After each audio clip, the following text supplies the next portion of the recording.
Hello students, welcome to Economics Wala. Recently, Reserve Bank of India has directed the banks and other financial companies, especially credit card companies, to allow the customers to choose cards from various network of cards. Especially as of now, we have American and Diners Club and Mastercard, Rupee card. So ఇక్కడ మనకి డైరెక్ట్గా government of India RuPay కార్డ్స్ని ఇంటర్నల్గా promote చేసేదానికి try చేస్తుంది. ఎందుకంటే data security and data breaches వల్ల చాలా వరకు కూడా కస్టమర్ యొక్క డీటెయిల్స్, లేదా డెబిట్ కార్డ్ డీటెయిల్స్ కావచ్చు, లేదా క్రెడిట్ కార్డ్ డీటెయిల్స్ కావచ్చు, ఇవన్నీ కూడా చాలా ఏరియాస్లో లీక్ అవుతున్నాయని చెప్పి ఇప్పుడు లాస్ట్ 4-5 years నుంచి కూడా డేటా లీక్స్ అనేవి ఉన్నాయి. సో ఈ కాంటెక్స్ట్లో ఆర్బీఐ డైరెక్ట్ చేయడం జరిగింది. అయితే ఇది మనకు పేమెంట్ అండ్ సెటిల్మెంట్ యాక్ట్ 2007 ప్రకారం డైరెక్టివ్స్ ఇవ్వడం జరిగింది.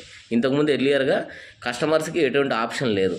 ఏదైనా కార్డు ఇప్పుడు మీరు తీసుకోవాలనుకుంటే డెబిట్ కార్డు కానీ క్రెడిట్ కార్డు కానీ కంపెనీస్ ఏవైతే ఇవ్వగలుగుతున్నాయో అవి మాత్రం ఇవ్వగలుగుతున్నాయి. బట్ ఇంకా రీసెంట్ టైమ్స్ నుంచి మనకు